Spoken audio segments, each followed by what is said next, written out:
Hola, ¿qué tal? Muy buenos días. Son las 9 en punto de la mañana. Los saludamos en esta nueva emisión de Caracol. Ahora en este lunes 31 de julio. Ya se acabó este mes y le damos, por supuesto, la bienvenida al nuevo mes de agosto en este 2023. Por supuesto, con muchas noticias, muchas decisiones y acontecimientos judiciales que hoy marcan la coyuntura de la agenda informativa en el país. La legalización de captura de Dais Vázquez y de Nicolás Petro Burgos, hijo del presidente Gustavo Petro, donde mañana, por supuesto, se espera la argumentación de esa imputación de cargos que va a dar la Fiscalía General de la Nación. Por supuesto, en segundos, mucha atención, vamos a tener conexión con el abogado de Dai Vázquez para que nos explique y tener uno de los puntos de vista de este proceso judicial tan complejo. También vamos a hablar, por supuesto, de el fenómeno de la migración hacia Australia por parte de colombianos, elemento que se ha reflejado, por supuesto, en este Mundial de Mayores femenino que se realiza en Australia y Nueva Zelanda, donde, por supuesto, la selección Colombia está haciendo un papel muy bueno, más que para aplaudir, y que nos siente pues a todos muy orgullosos de estas guerreras. También vamos a hablar, por supuesto, del ELN, del proceso de paz con el ELN y el papel que está tomando la Iglesia Católica en todo este proceso. Mucho más temas los estamos leyendo en TikTok, también estamos en Facebook, estamos en YouTube. Empezamos esta emisión de Caracol Ahora.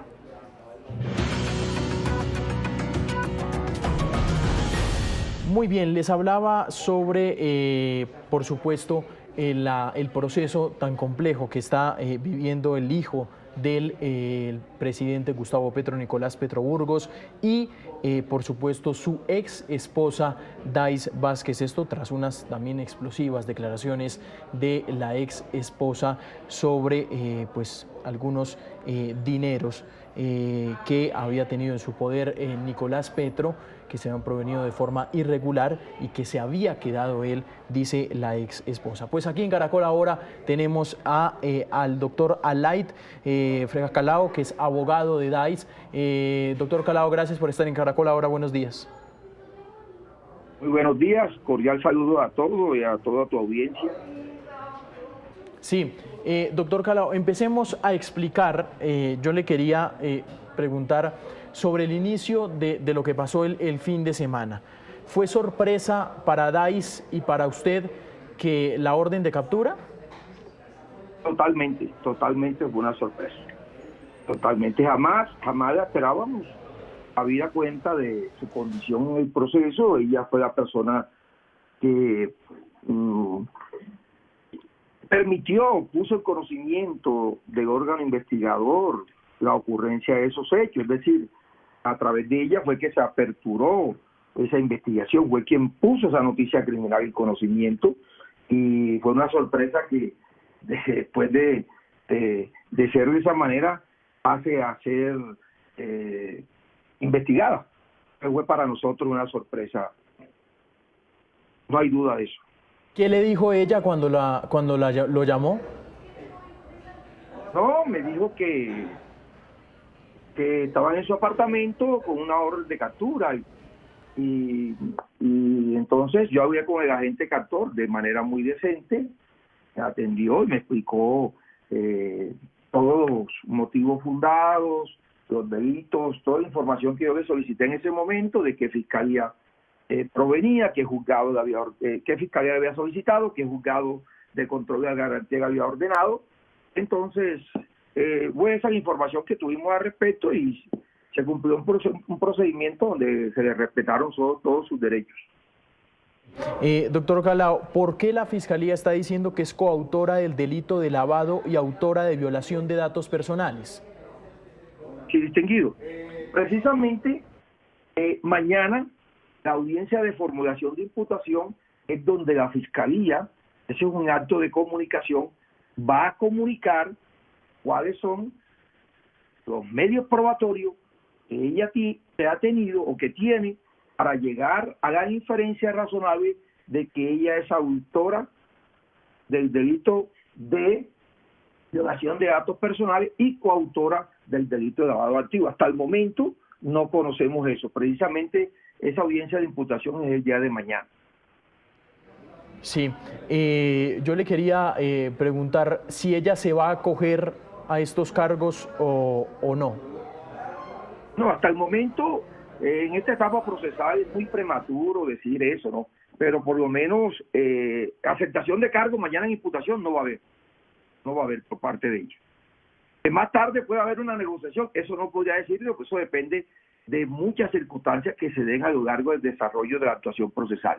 Pero en este momento, frente a una aceptación de cargo en el día de mañana de imputación, negativo.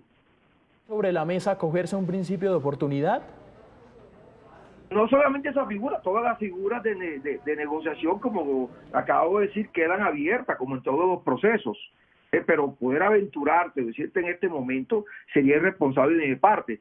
No lo descarto, pero tampoco te podría decir que sí.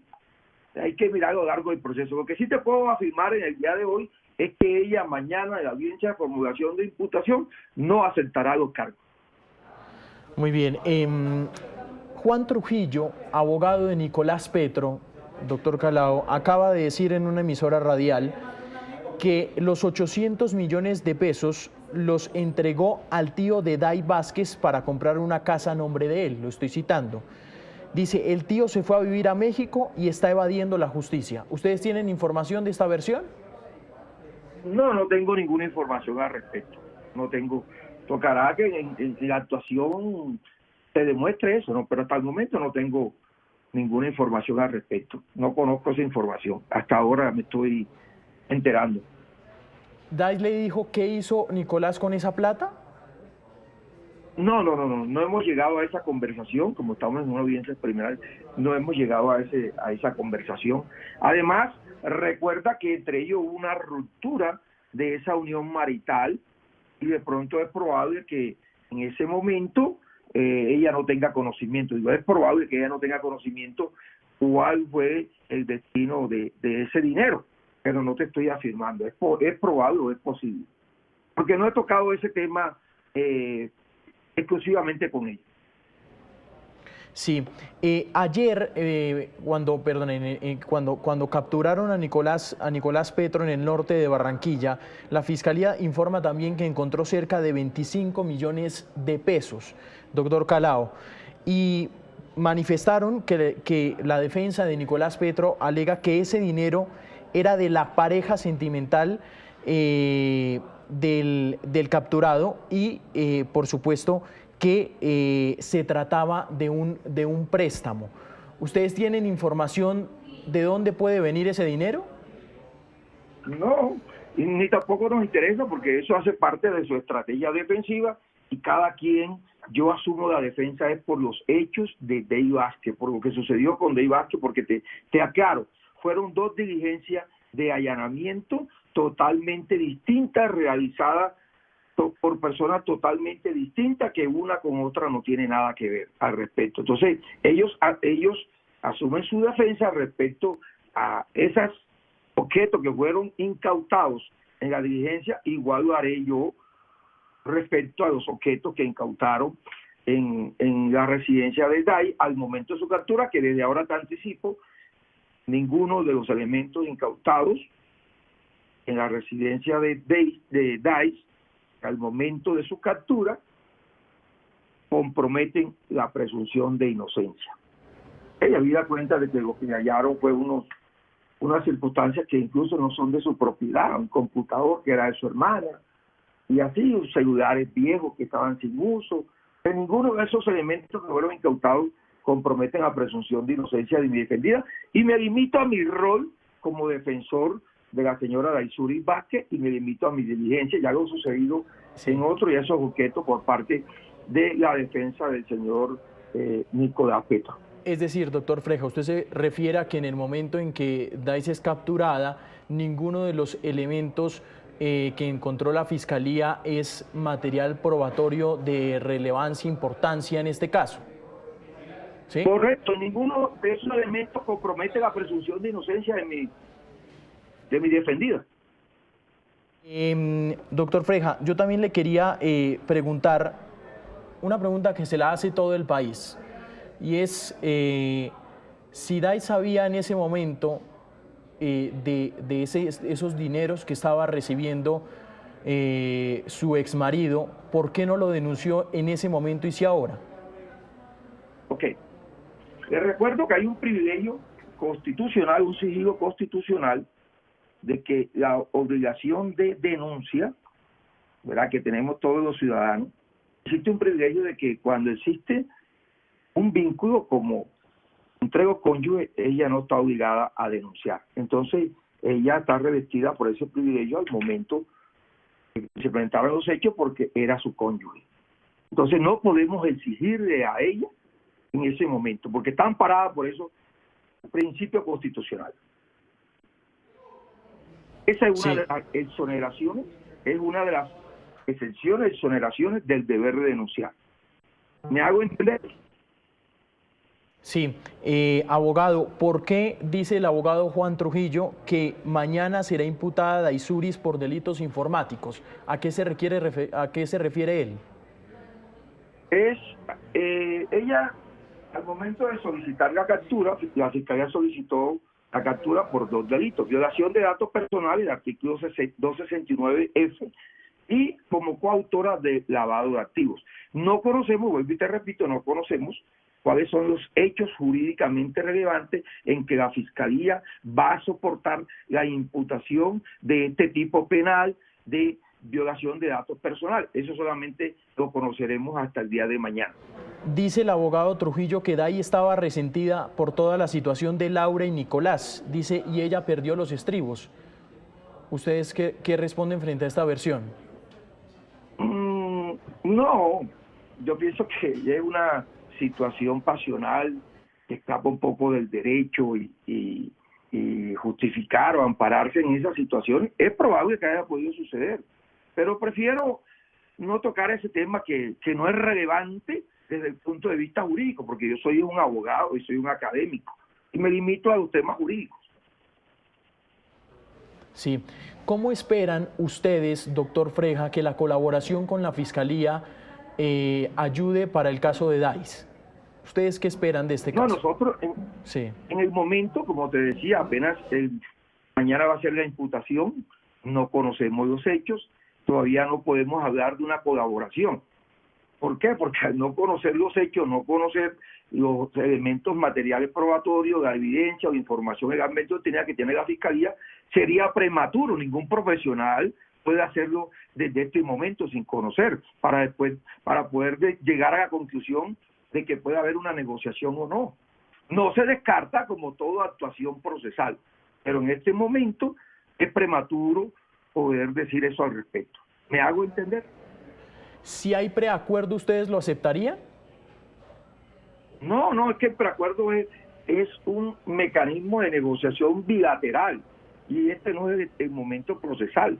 Y el preacuerdo es bilateral, un consenso, y hay muchas otras formas de mediación, pero vuelvo y te digo, es prematuro pensar en este momento sobre un medio de negociación, es muy prematuro, pero no descartable, pero es muy prematuro. Como no es descartable como sucede en cualquier actuación procesal.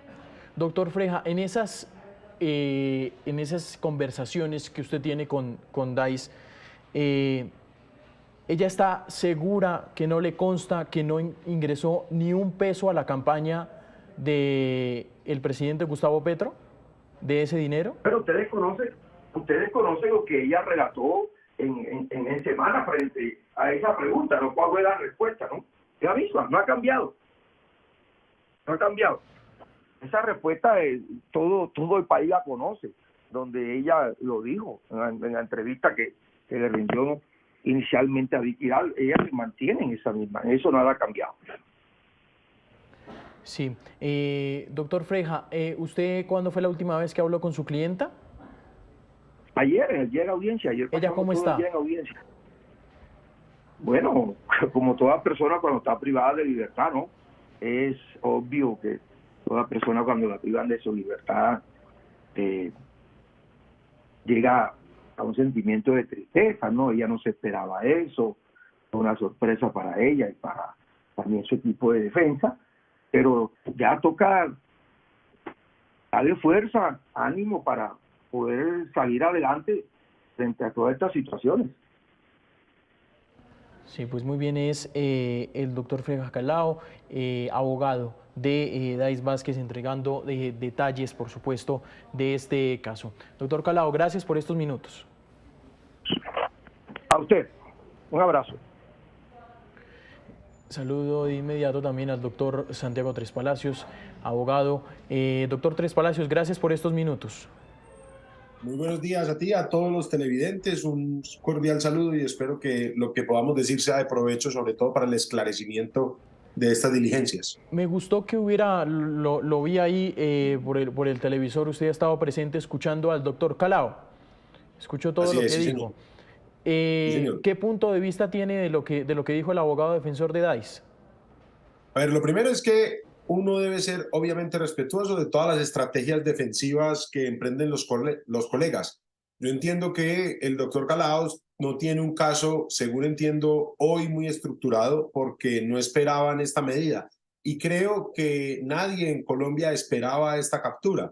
Es decir, en el imaginario colectivo, y no sé si el colega tuviese esta misma percepción, estaba claro que Dais iba a ser el testigo estrella en contra de Nicolás y que de hecho la información de Dais era la que iba a orientar toda la investigación.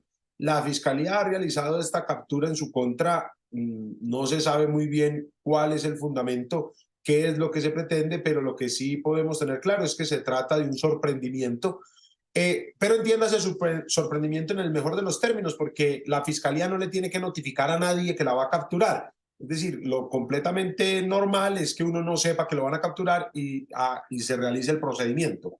Pero todas estas dudas, digamos que, como sabemos, la audiencia fue reservada. Esto es muy importante aclararlo. Normalmente las audiencias de legalización de captura son abiertas, son públicas para que todos podamos asistir.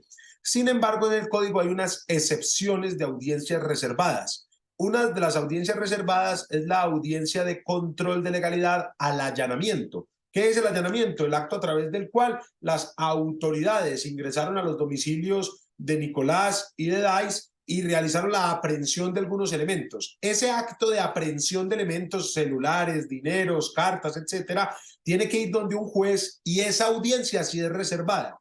¿Cuál fue la decisión que tomaron este fin de semana? Que iban a ser juntas la audiencia de imputación y la audiencia de control de legalidad al allanamiento. Por lo que, como una de esas dos audiencias era reservada y la otra no, ambas se vuelven reservadas para custodiar la información que ahí se recapituló.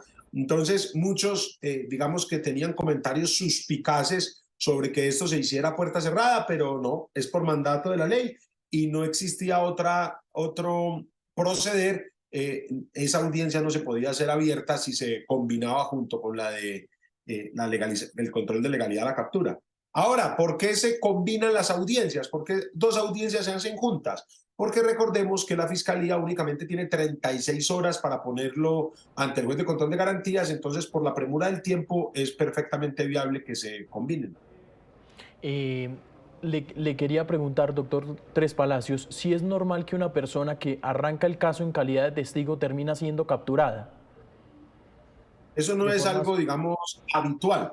Sí. Es algo bastante extraño y más aún en los casos de conocimiento público. Digamos que ya en los casos privados, en los casos que no tienen tanta resonancia, lo normal es que la fiscalía no haga tanta bulla alrededor de una de las personas involucradas.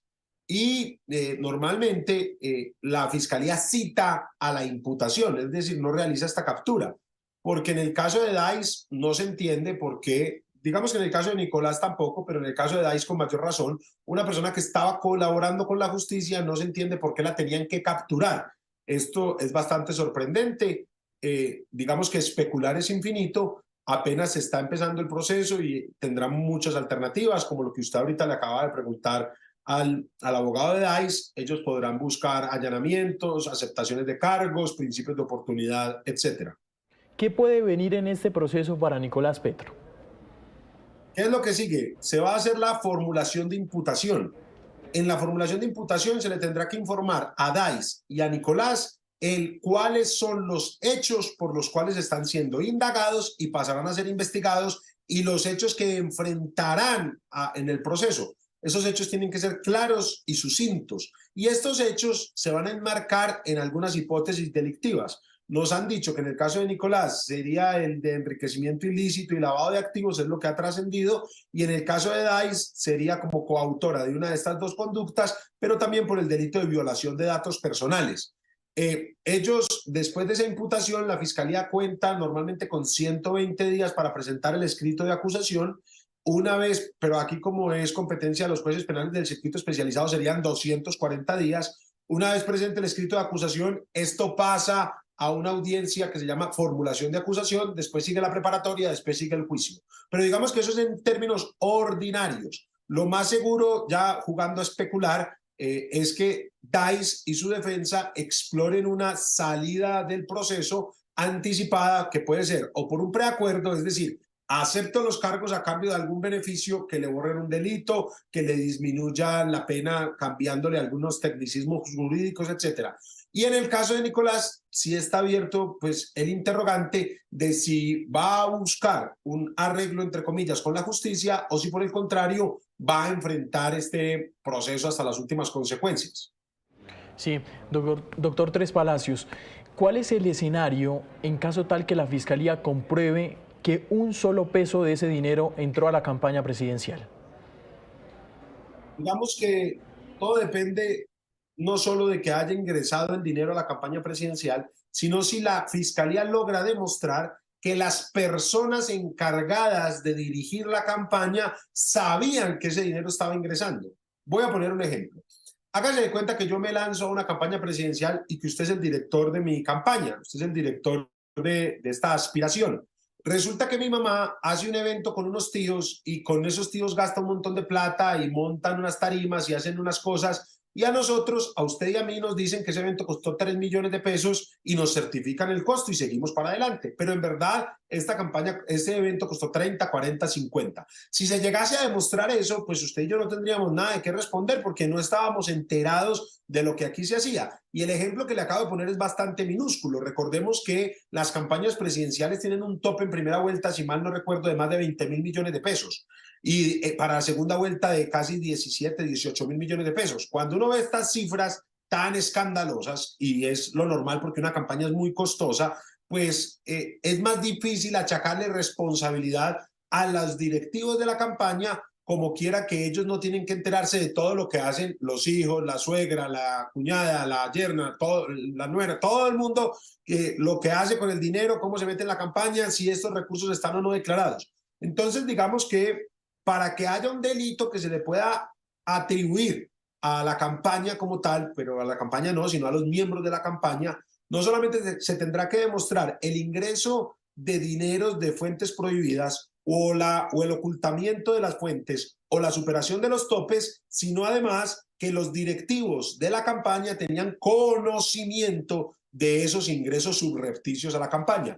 Entonces, hasta donde ha trascendido, este no es el caso que nos ocupa, no habría un conocimiento por parte de los directivos hasta los medios que han trascendido y por lo tanto creo que es bastante poco probable que se logre imputar o expandir este caso a otras personas de las directivas de la campaña, pero obviamente todo dependerá de los elementos con que cuente la Fiscalía, que aún no los ha divulgado en su mayoría. Doctor Tres Palacios, que se hubiera pensado hacer la audiencia en un búnker, en el búnker de la Fiscalía, que el fiscal esté al lado de Nicolás Petro, ¿es intimidatorio, como lo dice el abogado de Nicolás Petro? ¿Que claro, se sienten intimidados por parte de la Fiscalía? Claro, vea, cuando una persona enfrenta un proceso de esta naturaleza, sea el que sea, tenga experiencia o no, por más hijo del presidente o diputado que sea, está en una posición profundamente débil y vulnerable. No hay un momento en la vida de una persona más vulnerable, por lo menos desde mi experiencia, que estar ante los jueces y los fiscales y ante el país entero.